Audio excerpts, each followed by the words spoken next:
Et salut à tous, c'est CryptoWolf et on se retrouve pour une nouvelle vidéo. Alors une vidéo où je dois répondre à pas mal de questions et à la fois vous expliquer pourquoi Ethereum est en train de tout exploser et pourquoi maintenant qu'on a une certaine confirmation, pourquoi le prochain objectif c'est les 2900 $ dans un court terme.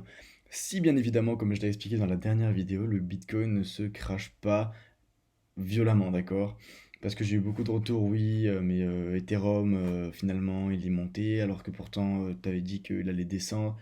J'avais aussi également expliqué justement que le Bitcoin, s'il descendait vers les 50 000, là oui, Ethereum l'aurait suivi dans sa chute, mais on peut voir qu'il a quasiment pas chuté, vu qu'il est direct venu prendre cette zone de support à 52 000. Je vous expliquerai également cette zone de support, parce que dans la dernière vidéo, il y a pas mal de personnes qui n'ont pas compris quand je dis c'est probable que ça arrive, mais attention, si on passe pas certaines choses, il faut rester euh, vigilant parce que oui, ok, on est descendu juste là, on est revenu tester les 54 000, on est redescendu.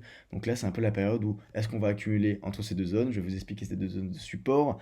Et pour Ethereum, la même chose, d'accord. Je ne dis pas qu'Ethereum va monter directement à 3000 $. Je dis qu'il va monter dans tous les cas si le bull run continue, encore une fois, si le bull run continue. Pour l'instant, le bull run a réussi à résister. Pourquoi il fallait un petit peu être vigilant par rapport au Bitcoin, tout simplement parce que on est à une limite forte, on est à une limite forte entre la fin du bull run, parce que certaines personnes croient à fond au bull run, moi j'y crois tout autant. Par contre, après une grosse évolution, d'accord, et quand on voit des résultats et des signes qui nous montrent qu'on est à la limite de la fin du bull run, c'est pour ça qu'il faut faire attention.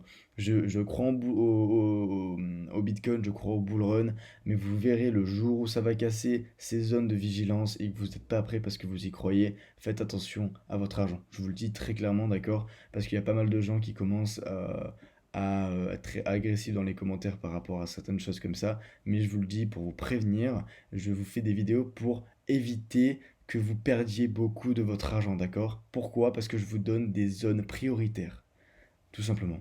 Maintenant, parlons bien, on va parler d'Ethereum. Ethereum, qu'est-ce qui se passe avec Ethereum? On voit qu'il est en train de pump, donc cette zone de support a très bien fait son travail.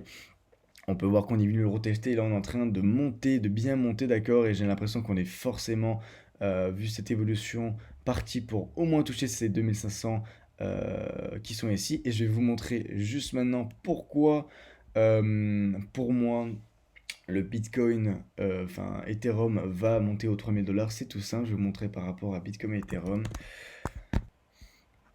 Donc voilà, qu'est-ce qui se passe sur Ethereum et Bitcoin en weekly, d'accord. On peut voir que justement, par rapport à l'évolution donc des deux valeurs, Ethereum est en train de reprendre de la valeur après une grosse chute. Et on apprend petit à petit, on forme ce triangle d'accord ascendant. Et on peut voir que on est venu tester en bas pour remonter. Et le prochain objectif, c'est donc cette ligne jaune, d'accord. Qu'est-ce qui se passerait? Ça serait l'équivalent d'un petit 14%, voilà, si on monte un petit peu plus comme ça, on va dire, mais en tout cas de sur un 10%. Et qu'est-ce que ça signifie sur le marché? Ça signifie que si Bitcoin galère un petit peu à monter légèrement, alors que Ethereum continue à prendre de la valeur par rapport à celle-ci, on pourrait voir justement ces 10% se refléter en même temps avec l'évolution du Bitcoin vers les 3000 dollars, donc vers les 2800. Pourquoi?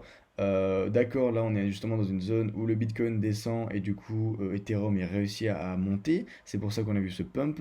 Par contre, si Bitcoin a réussi justement à passer ces zones de support où elle est en train de se stabiliser actuellement, comme vous pouvez voir ici, mais je vais vous expliquer un petit peu plus en détail. Si on arrive à se stabiliser et à monter vers les 57 000, 60 000, parce que ça voudrait dire qu'on a enfin fini ce long dip et qu'on pourrait commencer à avoir des nouveaux all-time high. Si ça arrive, en tous les cas, imaginez-vous bien que si le Bitcoin prend des nouveaux all-time high, Ethereum va également le faire, mais avec 10% en plus de valeur par rapport au Bitcoin, ce qui voudrait dire que euh, sur, sur ce graphe-là, et si en plus on prend la zone de Fibonacci qui a très bien montré cela, bon là en weekly, mais en tout cas le prochain objectif on peut le voir c'est les 2900, d'accord, 2900, après voir par la suite si le Bitcoin continue, pourquoi pas les 3400, mais en tout cas ça encore une fois je répète pour vraiment qu'il n'y ait pas de confusion, ça c'est vraiment ce qui peut se passer dans le cas où le Bitcoin remonte.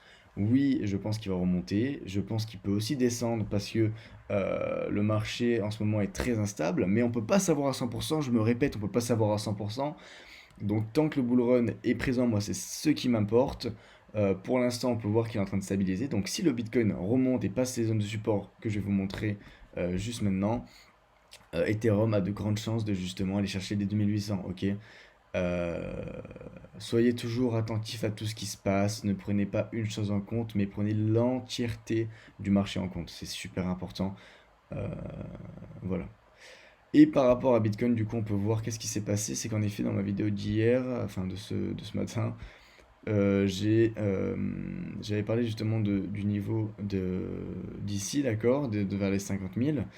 Par contre, j'avais pas mis cette zone de support. En effet, il y a une grosse zone de support par rapport aux précédentes évolutions.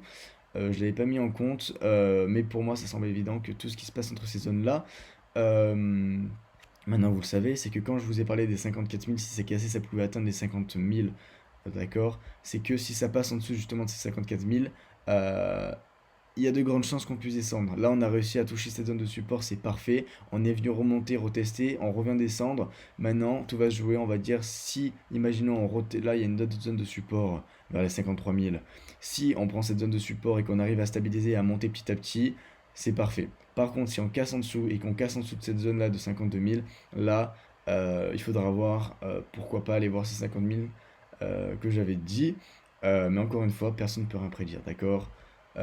Juste pour vous informer de qu'est-ce qui pourrait se passer dans un très bon cas et quand moi je pourrais recommencer à considérer que le Bitcoin va remonter bien comme il faut, ça serait pas avant ces 57 800, d'accord?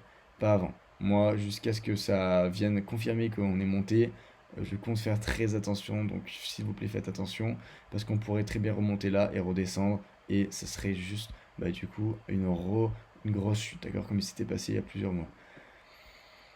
Donc maintenant vous êtes au courant, s'il vous plaît essayez de comprendre que je ne suis pas un expert, je vous donne mes conseils par rapport à mes connaissances. De plus, je précise à chaque fois, le marché peut vraiment tourner euh, à la moindre seconde n'importe où.